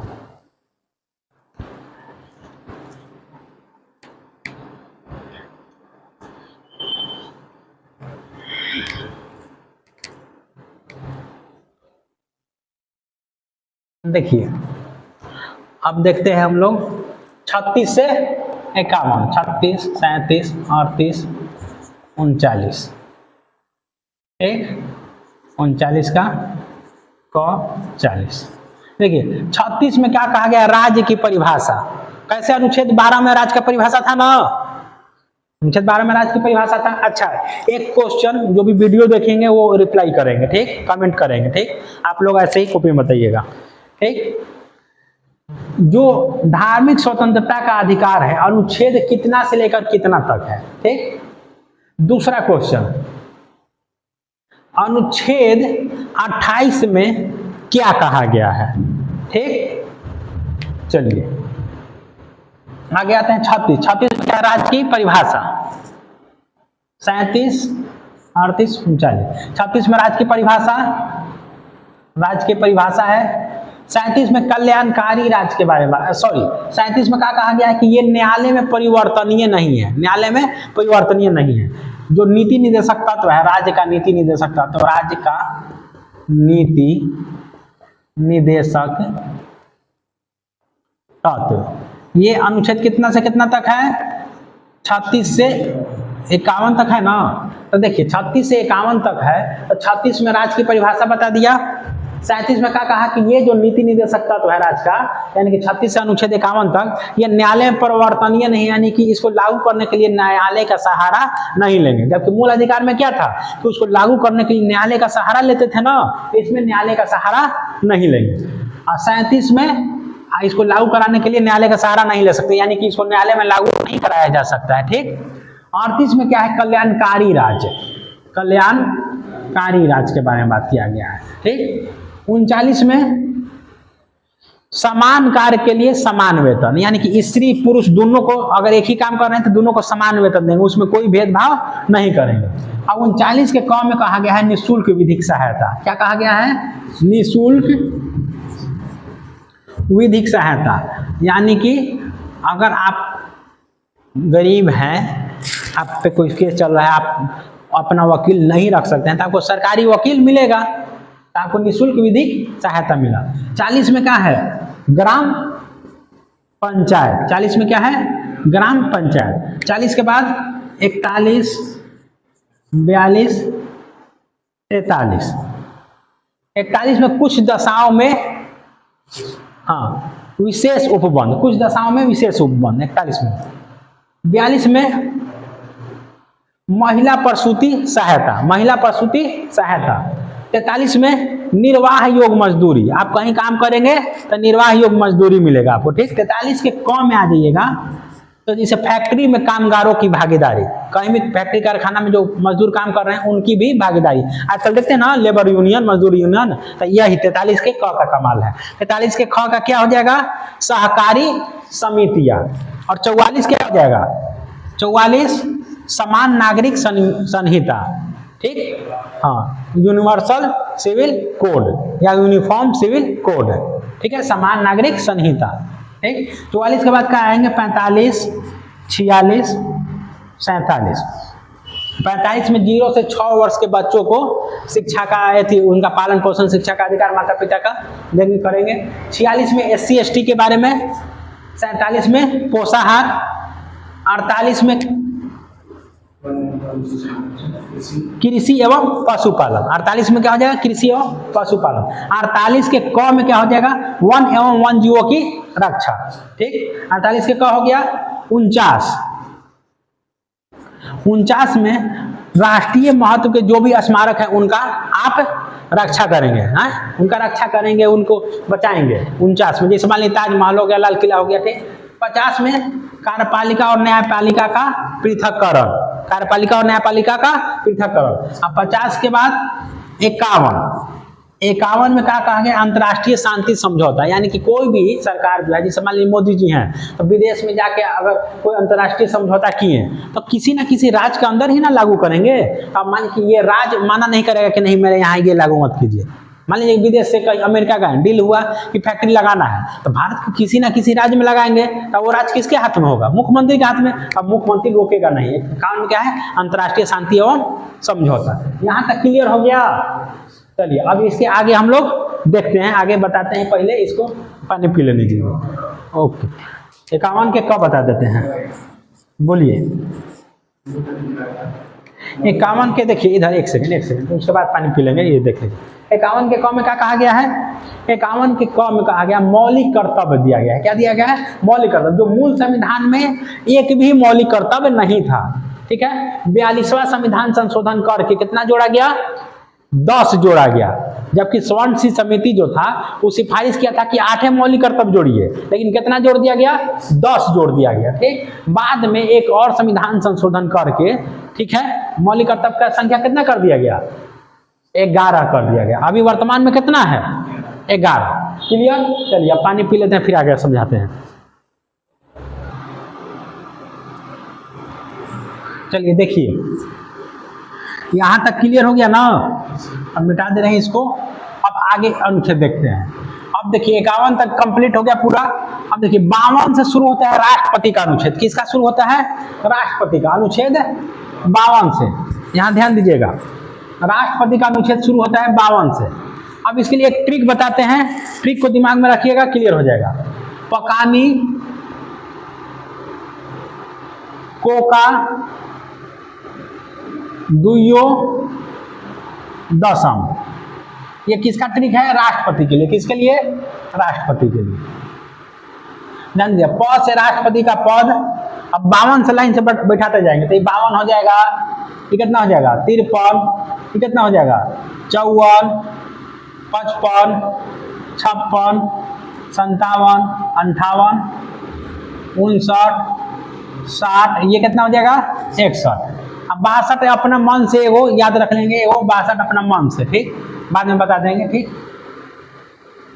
देखिए प से क्या हो जाएगा पद, यानी राष्ट्रपति के पद का कितना में अनुच्छेद 52 में, अनुच्छेद 53 में का से कार्यपालिका का प्रधान, यानी कि कार्यपालिका शक्ति किस में निहित है, किसके अंदर है, राष्ट्रपति के अंदर है, यानी कि सबसे जितना पावरफुल है, सबसे पावरफुल कौन है देश में, राष्ट्रपति, सारा शक्ति किस में है, राष्ट्रपति के अंदर, ठीक। कार्यपालिका का प्रधान, नी से क्या है निर्वाचन, राष्ट्रपति का निर्वाचन के बारे में बात किया गया, को से निर्वाचन कोटा, ये को से क्या हो जाएगा निर्वाचन कोटा, यानी निर्वाचन कोटा कितना हो जाएगा अनुच्छेद 55 में। का से कार्यकाल, राष्ट्रपति का कार्यकाल कितना समय का होगा, अनुच्छेद 56 में। अनुच्छेद 57 में कहा गया है राष्ट्रपति का दोबारा निर्वाचन, तिबारा निर्वाचन, यानी राष्ट्रपति कितना बार भी आप बन सकते हैं, दोबारा निर्वाचन 57 में, ठीक है। 58 में राष्ट्रपति बनने के लिए योग्यता, 59 में दशा कंडीशन शर्त, ठीक। 60 में शपथ, राष्ट्रपति का शपथ, और 61 में राष्ट्रपति पर महाभियोग की प्रक्रिया। अब 62 में क्या कहा गया है कि जब राष्ट्रपति का पद खाली होगा, रिक्ति होगा राष्ट्रपति का पद, तब उस समय मतलब कि इसको कैसे भरा जाएगा, मतलब भरने का समय बताया गया, पद खाली होगा तो भरने का समय, कि जो कोई भी मान लीजिए नया राष्ट्रपति बना, जैसे वो उपराष्ट्रपति बन गया ना उस समय के लिए, तो उसका पद रिक्ति का समय बताएगा, क्लियर, उसके बारे में 62 में। अब आते हैं अनुच्छेद 63 से कौन सा शुरू होगा, उपराष्ट्रपति शुरू होगा, कौन शुरू होगा, उपराष्ट्रपति, यहाँ ध्यान दीजिएगा उपराष्ट्रपति। अच्छा यहाँ 62 होगा, एक और अनुच्छेद याद रखिएगा 62 और 72 राष्ट्रपति का क्षमादान करने की शक्ति है, राष्ट्रपति का क्षमादान करने की शक्ति अनुच्छेद 72। अब 62 में क्या है, राष्ट्रपति का जब पद रिक्ति होगा उसके बारे में बात किया गया। अब देखिए 63 में उपराष्ट्रपति का अनुच्छेद शुरू होगा, अनुच्छेद 63 से। इसके लिए एक ट्रिक याद रखेंगे, उसरा निका चूस, ठीक, उसरा निका चूस, ऊ से हो जाएगा, ये कहाँ से शुरू करेंगे 63 से, 63, 64, 65, 66, 67, 68, 69, देखिए ऊ से क्या हो जाएगा उपराष्ट्रपति का पद, स से सभापति, यानी कि राष्ट्रपति राज्यसभा के सभापति के रूप में कार्य करेगा। आप देखते होंगे कि राज्यसभा का जो सभापति होता है, उपराष्ट्रपति होता है ना, उपराष्ट्रपति राज्यसभा का पदेन सभापति होता है। जैसे ही आप उपराष्ट्रपति बने तो राज्यसभा का सभापति का आपको चाबी अपने आप मिल गया। राज से राष्ट्रपति, तो कैसा राष्ट्रपति, कार्यवाहक राष्ट्रपति, कैसा कार्यवाहक राष्ट्रपति, यानी कि उपराष्ट्रपति कार्यवाहक राष्ट्रपति के रूप में कार्य करेगा, ठीक है। राज से राष्ट्रपति, कैसा राष्ट्रपति के रूप में कार्य करेगा, कार्यवाहक राष्ट्रपति, यानी कि जब राष्ट्रपति बीमार होगा या राष्ट्रपति का मृत्यु हो गया या राष्ट्रपति छुट्टी में होगा, तो ऐसी स्थिति में कार्यवाहक राष्ट्रपति के रूप में कार्य कौन करेगा, उपराष्ट्रपति। कितने अनुच्छेद के तहत, अनुच्छेद 65 के तहत। अनुच्छेद 66 देखिए, 66 में क्या कहा गया है, निर्वाचन, उपराष्ट्रपति के निर्वाचन के बारे में बात किया गया कि निर्वाचन उसका कैसे होगा, ठीक है। का से क्या हो जाएगा, कार्यकाल, उपराष्ट्रपति का कार्यकाल, अनुच्छेद कितना 67 में। ये टू से क्या हो जाएगा, चुनाव का समय, उपराष्ट्रपति के चुनाव का समय, अनुच्छेद 68 में। और स से शपथ, स से क्या हो जाएगा शपथ, तो उपराष्ट्रपति शपथ कितना अनुच्छेद के तहत लेता है, 69 के तहत लेता है। तो राष्ट्रपति और उपराष्ट्रपति का अनुच्छेद क्लियर हो गया, ठीक है।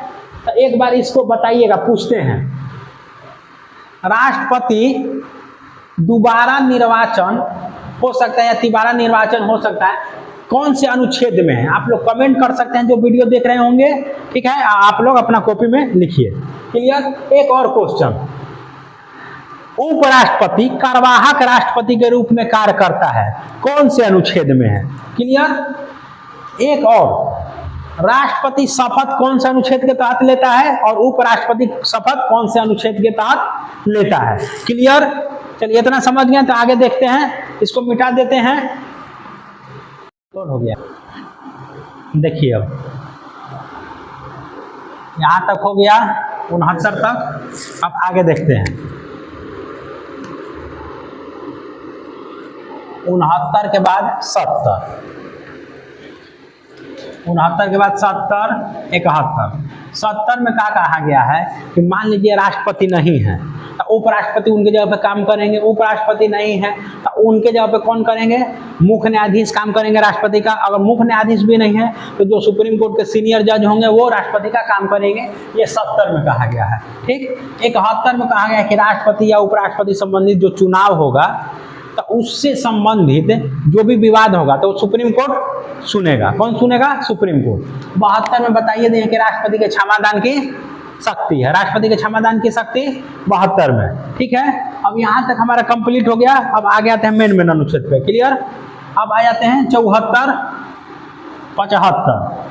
क्लियर, 74 75 किससे संबंधित है। 74 में क्या कहा गया कि राष्ट्रपति को सलाह देने के लिए एक मंत्री परिषद होगा। राष्ट्रपति को सलाह देने के लिए मंत्री परिषद, अनुच्छेद कितना में, 74 में। अब 75 में क्या कहा गया कि प्रधानमंत्री की नियुक्ति राष्ट्रपति करेगा और प्रधानमंत्री के सलाह पे अन्य मंत्रियों का नियुक्ति राष्ट्रपति करेगा। 75 हो गया। और 76 में क्या है, भारत का महान्यायवादी कौन है, महान्यायवादी, भारत का महान्यायवादी अनुच्छेद 76 में है। 77 में सरकार के कार्यों का संचालन करता है। ठीक है, 78 में क्या है कि जो मतलब कि राष्ट्रपति प्रधानमंत्री के बीच के कड़ी का रूप में काम करता है महान्यायवादी। क्लियर, 78। उसके बाद 79 से हमारा क्या शुरू हो जाएगा, संसद शुरू हो जाएगा। 79 से क्या शुरू हो जाएगा, संसद शुरू हो जाएगा। क्लियर है, यहाँ तक कोई दिक्कत नहीं। तो एक क्वेश्चन का पहले आंसर दीजिए, बताइएगा 70 में क्या कहा गया है, कमेंट में बताइए अनुच्छेद 70 में क्या कहा गया है। ठीक,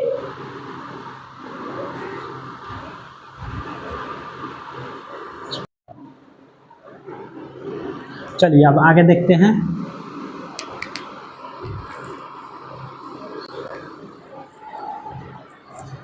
चलिए देखा जाए अब संसद। अब क्या देखेंगे, संसद, संसद। ठीक, अब संसद जो है तो 79 से कितना से, 79 से शुरू हो जाए। 79 80 81। 79 में किसके बारे में है, संसद के बारे में। 79 में संसद, 79 में संसद, 80 में राज्यसभा।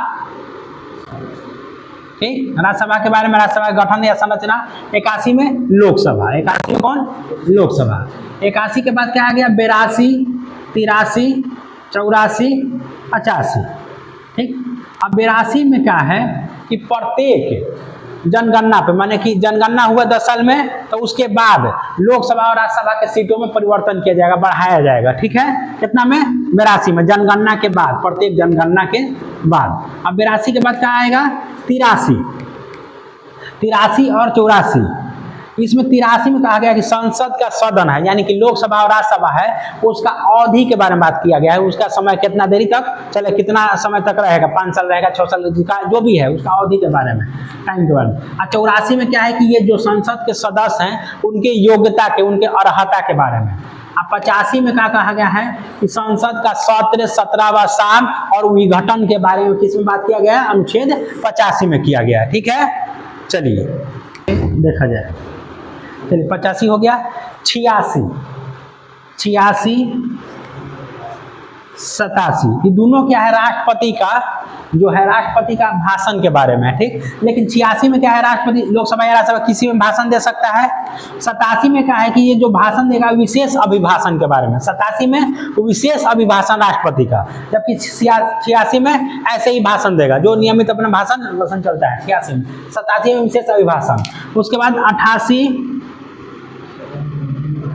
89। तो 88 में क्या है कि सदन में जो मंत्री भाग लेते हैं या महान्यायवादी भाग लेते हैं उनके बारे में है। मंत्री और महान्यायवादी के बारे में है कि जो सदन में भाग ले सकते हैं, लोकसभा या राज्यसभा में। ठीक है, उनको छूट है। 89 और 90। 89 में है राज्यसभा के सभापति और उप सभापति के निर्वाचन के बारे में, 89 में है। ठीक, और 90 में क्या है, जो उप सभापति है, कौन सा है, उप सभापति, उनको कैसे हटाया जाएगा, ये अनुच्छेद 90 में है। क्लियर, चलिए देखिए, हम लोग 90 तक पढ़ लिए थे अनुच्छेद। ठीक है, लाइट कट गया था, इस वजह से हम बोर्ड पे ही लिख दिए हैं। अब लाइट आया है तो फिर से हम बना रहे हैं। ठीक है, देखिए 91 91 में क्या है, सभापति और उपसभापति के बारे में है। सभापति के कर्तव्य के बारे में अनुच्छेद 91 में है और इसी में कहा गया है कि उपसभापति सभापति के रूप में कार्य करेंगे जब सभापति अनुपस्थित रहेंगे, यानी कि जब सभापति नहीं रहेंगे राज्यसभा में तो उनके जगह कार्य कौन करेंगे, उपसभापति करेंगे। वही अनुच्छेद 92 में क्या कहा गया है कि सभापति और उपसभापति को जब हटाने का संकल्प राज्यसभा में विचाराधीन हो, यानी कि उनको हटाने के लिए प्रस्ताव राज्यसभा में पेश किया गया हो, तो वैसे स्थिति में सभापति हो या उपसभापति वो पीठासीन अधिकारी नहीं रहेंगे। ठीक है, यानी कि क्या करेंगे, सदन की अध्यक्षता वो नहीं करेंगे। क्लियर। अब देखिए 93 में, अनुच्छेद 93 में क्या कहा गया है, लोकसभा के अध्यक्ष और उपाध्यक्ष के पद के बारे में बात किया गया है कि लोकसभा के अध्यक्ष और उपाध्यक्ष। अनुच्छेद 94 में कहा गया है लोकसभा के जो अध्यक्ष हैं या उपाध्यक्ष तो वो त्याग पत्र देंगे या उनको हटाने का प्रक्रिया बताया गया है अनुच्छेद 94 में। अनुच्छेद 95 में क्या कहा गया है कि देखिए जो उपाध्यक्ष होंगे लोकसभा के, कहाँ के, लोकसभा के, वो अध्यक्ष के रूप में कार्य करेंगे अगर अध्यक्ष उपस्थित नहीं होंगे। अध्यक्ष उपस्थित नहीं होंगे तो अध्यक्ष के रूप में कार्य कौन करेंगे, उपाध्यक्ष। कहाँ पे, लोकसभा में। 95 में। जबकि 92 में क्या था, 92 बोल रहे हैं, जबकि 91 में क्या था, उपसभापति राज्यसभा में सभापति के रूप में कार्य कर रहे थे अनुच्छेद 91 में, और वही अनुच्छेद 95 में लोकसभा में उपाध्यक्ष अध्यक्ष के रूप में कार्य कर रहे हैं। अब देखिए अनुच्छेद 96, लोकसभा के जो अध्यक्ष और उपाध्यक्ष को हटाने के लिए लोकसभा में जो प्रस्ताव पेश रहेगा तो उस समय अध्यक्ष और उपाध्यक्ष दोनों सदन की अध्यक्षता नहीं करेंगे, यानी कि पीठासीन अधिकारी नहीं होंगे। क्लियर। अब देखिए 96 क्लियर हो गया। अब 96 के बाद 97, सभापति हो या उपसभापति या अध्यक्ष हो या उपाध्यक्ष, मतलब लोकसभा या राज्यसभा दोनों के सभापति या उपसभापति, अध्यक्ष या उपाध्यक्ष, उनके वेतन भत्ता के बारे में बात किया गया है कि इनको वेतन कितना मिलेगा, उनका भत्ता कितना दिया जाएगा। ठीक।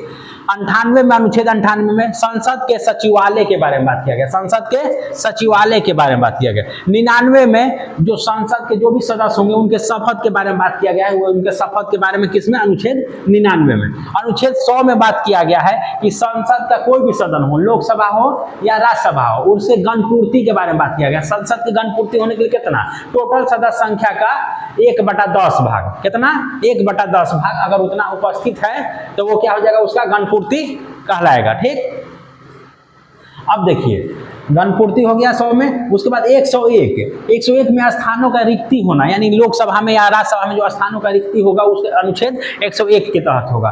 102 में क्या कहा गया कि संसद सदस्य बनने के लिए आप में योग्यता, उसकी योग्यता के बारे में बात किया गया 102 में, और संसद सदस्य से आपको निष्कासित कर दिया जाएगा आपके अयोग्यता के बारे में बात किया गया है 103 में। 102 में योग्यता और 103 में अयोग्यता के बारे में बात किया गया है। ठीक है, समझ गए। ये हो गया ना। अब इसको मिटा देते हैं, आप सुप्रीम कोर्ट बता दे रहे हैं, क्या मिटा, इसको मिटा के आप सुप्रीम कोर्ट के अनुच्छेद। अब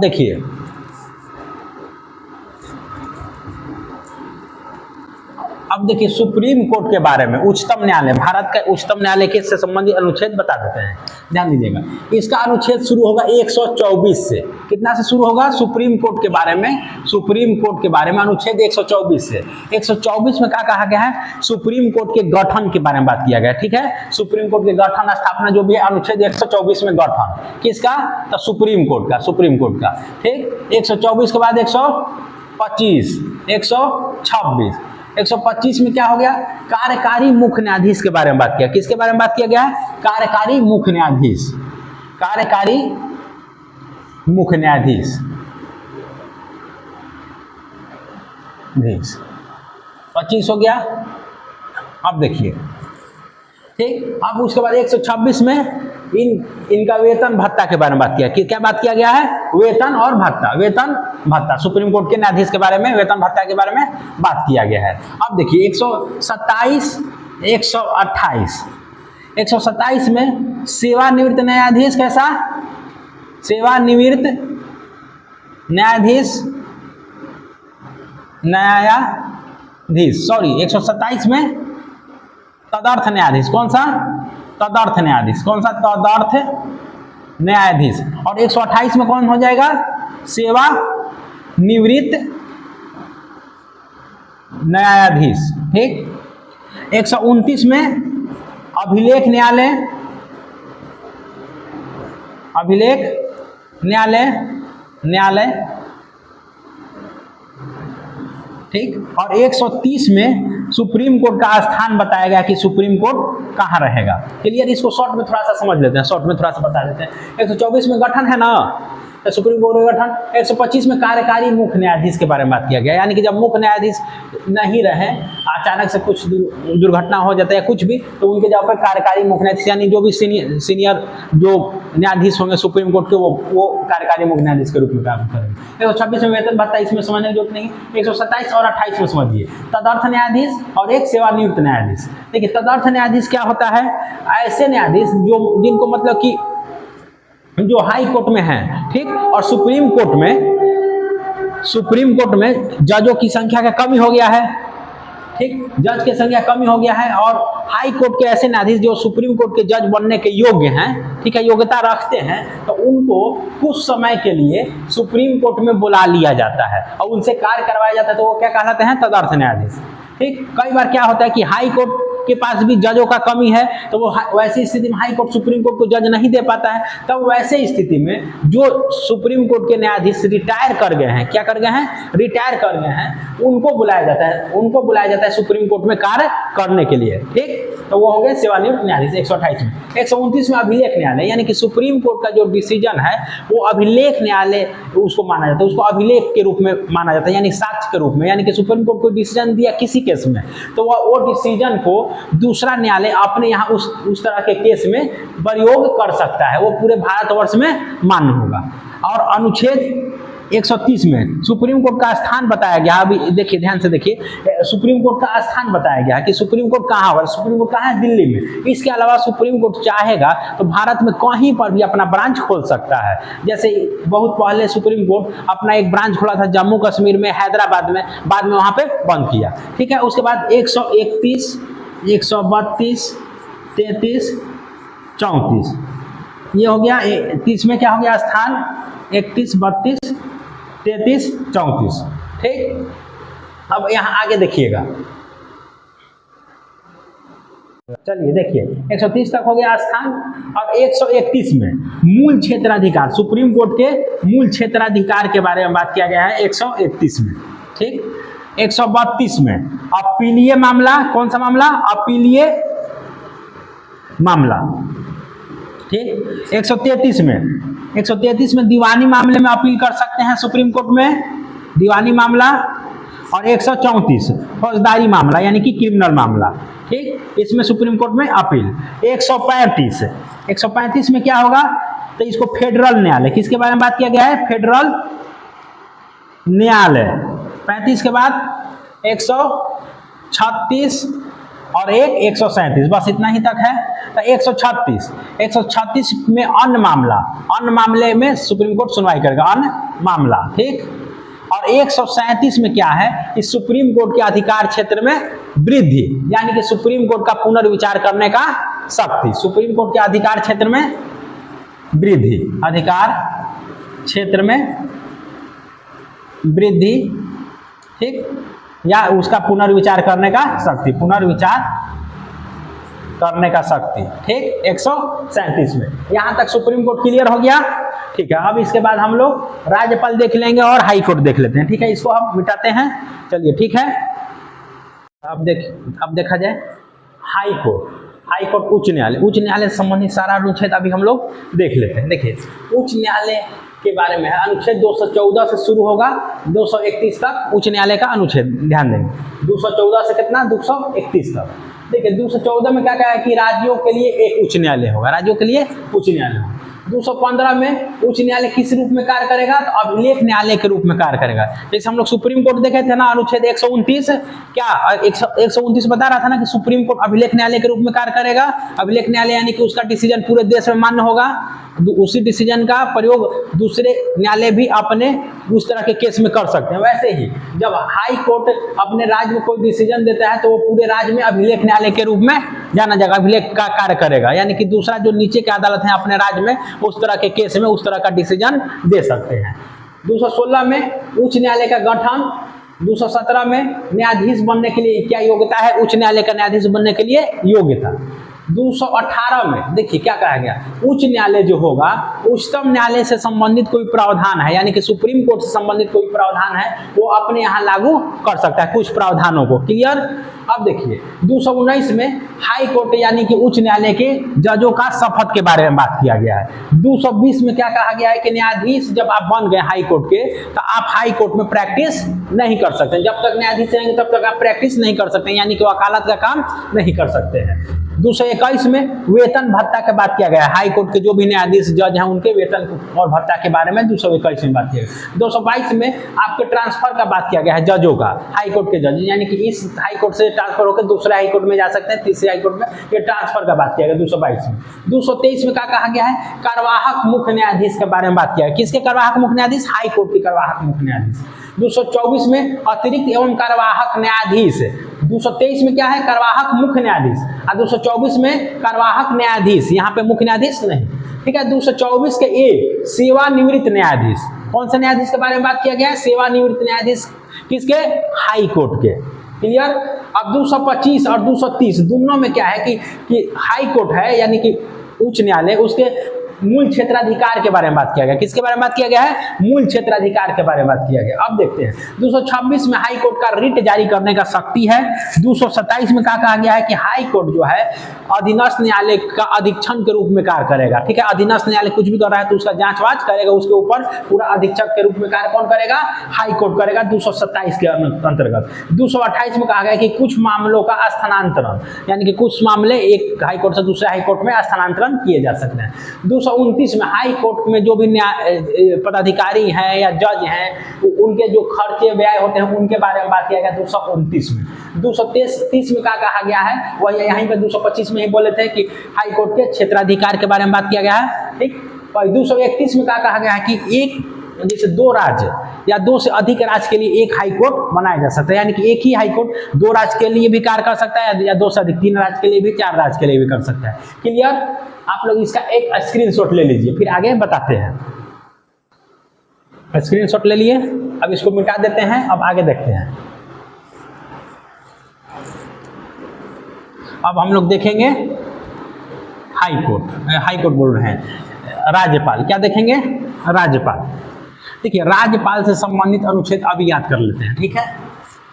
राज्यपाल से संबंधित अनुच्छेद, किससे संबंधित, राज्यपाल से, ठीक है। इसका अनुच्छेद शुरू करेंगे 153 से शुरू करेंगे। ध्यान दीजिएगा, इसके लिए एक ट्रिक बताते हैं। रकानी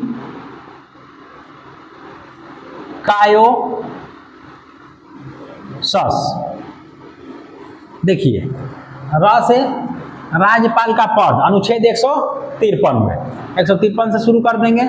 154, 155, 156, 157, 158, 159, 153 में राज्यपाल का पद, र से राज्यपाल का पद, क से, ठीक है। कार्यपालिका शक्ति किस में निहित होगा, राज्यों का कार्यपालिका शक्ति राज्यपाल में निहित होगा, यानी कि राज्य का कार्यपालिका का प्रधान कौन होगा, राज्यपाल होगा। नि से नियुक्ति, राज्यपाल का नियुक्ति। देखिए का से राज्यपाल का कार्यकाल, का से क्या हो जाएगा, कार्यकाल, यानी कि राज्यपाल का कार्यकाल बताया गया है, यानी कि कितना समय तक कार्य करेगा, अवधि बताया गया है किस अनुच्छेद में, अनुच्छेद 156 में। अब देखिए यो से योग्यता, राज्यपाल बनने का आपका योग्यता। 158 में सेवा शर्त बताया गया, राज्यपाल का सेवा शर्त बताया गया है 158 में। और 159 में राज्यपाल के शपथ के बारे में बात किया गया है। इसके अलावा दो तीन और अनुच्छेद याद रख लेंगे, 160, 161, ठीक, और 162। 160 क्या है कि कुछ आकस्मिकताओं में राज्यपाल का कृति या कर्तव्य कार्य, ठीक है। 161 में राज्यपाल का क्षमादान करने की शक्ति, क्या है, क्षमादान करने की शक्ति, ठीक। और 162 में बोलिए क्या बताए हैं, 162 में क्या है कि राज्य की कार्यपालिका शक्ति का विस्तार, राज्य की कार्यपालिका शक्ति का विस्तार, क्लियर है। अब ये राज्यपाल हो गया। अब इसके बाद हम लोग निर्वाचन आयोग से संबंधित अनुच्छेद हम लोग देख लेते हैं, ठीक है। इसको मिटा दें। ले लीजिए, स्क्रीनशॉट ले लीजिए। चलिए अब आगे देखते हैं निर्वाचन आयोग। निर्वाचन आयोग, अब निर्वाचन आयोग से संबंधित सारा अनुच्छेद देख लेते हैं। ठीक, इसको कितना शुरू करेंगे, 324 से शुरू करेंगे। 324, 25, 26, 327, 328, 329 और 329 का क।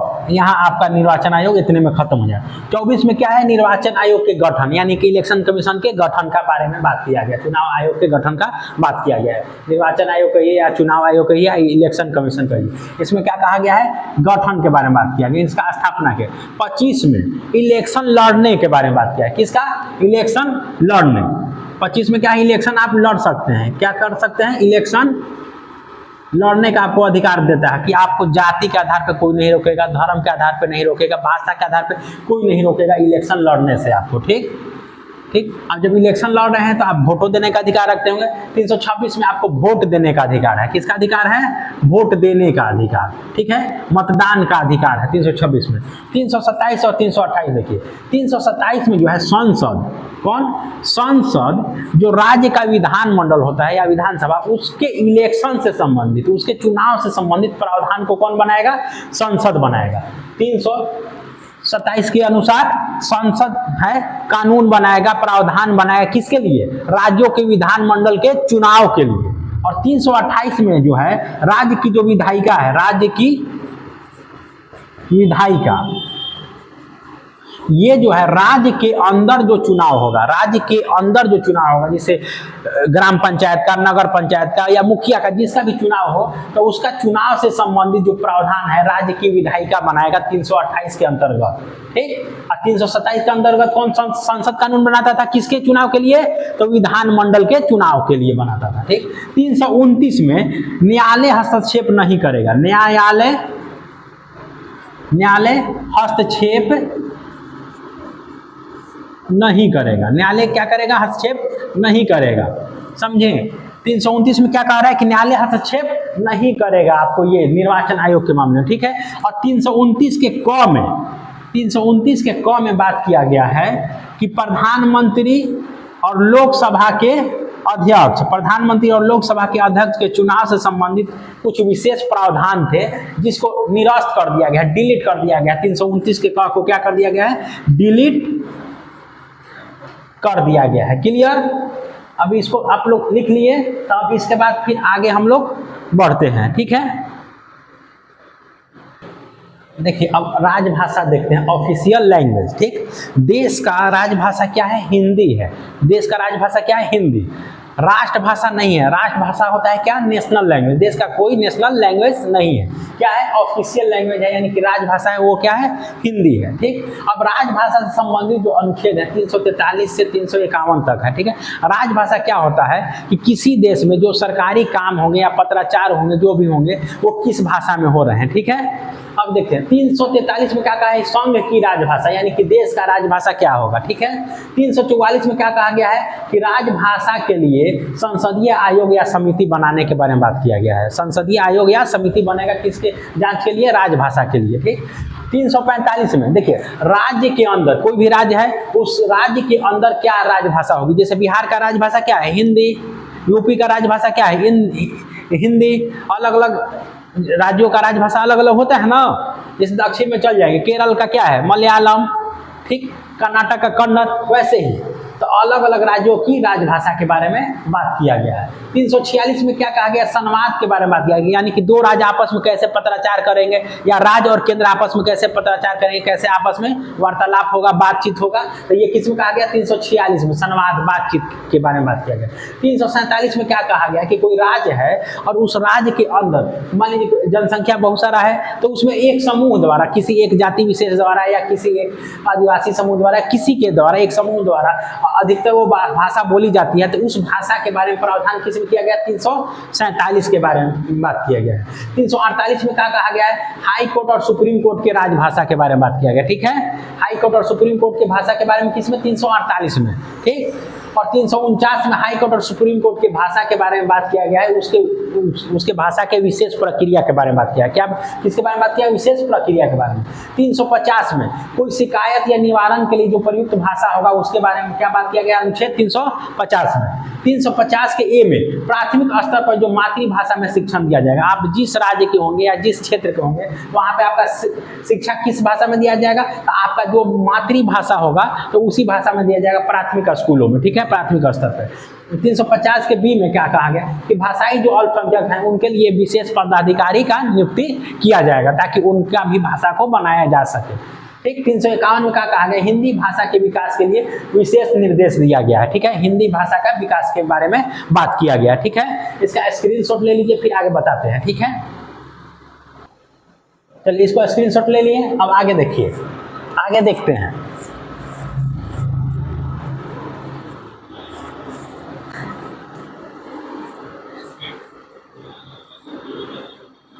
अब देखते हैं आपातकाल से संबंधित प्रावधान। ठीक, आपातकाल, इमरजेंसी।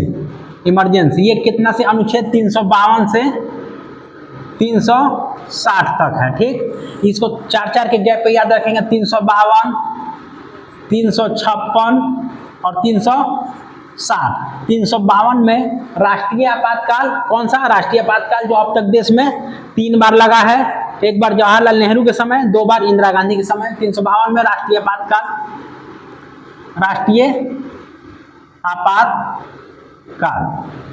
356 में राष्ट्रपति शासन,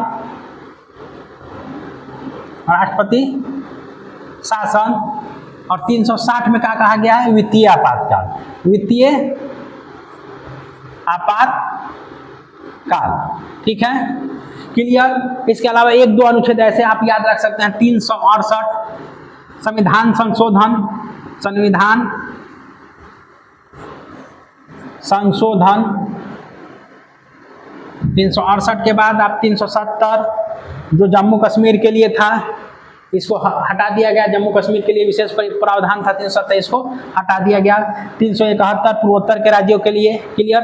संविधान में टोटल कितने अनुच्छेद हैं? 395 हैं। जो भी मुख्य अनुच्छेद हैं सब हम आप लोगों को बता चुके हैं।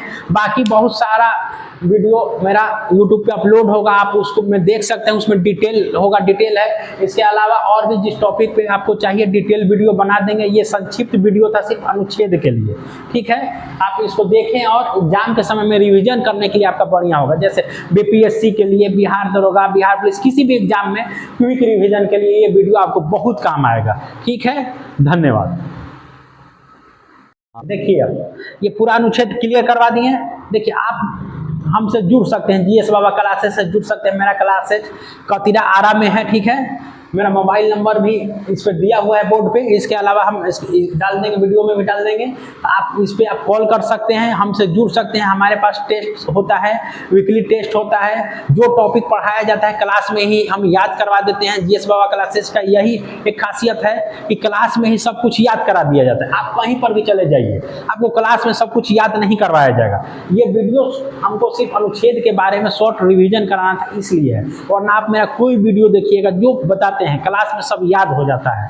ठीक है, अब GS बाबा से जुड़िए। GS बाबा से जो भी स्टूडेंट जुड़े हैं, अभी अच्छा रिजल्ट आ रहा है। अभी बिहार पुलिस मध्य निषेध में रिजल्ट आया बच्चों का, ये SSC GD में रिजल्ट आया, आर्मी क्लर्क में रिजल्ट आया। तो अब हर एग्जाम में करीब करीब मेरे पास से रिजल्ट आ रहा है। आप GS बाबा क्लासेस से जुड़ सकते हैं। जुड़ने के लिए आप आरा आ सकते हैं, आरा कतिरा में, या कोइलवर में भी आप आ सकते हैं। ये 2 जगह मेरा ब्रांच है। ठीक है, धन्यवाद।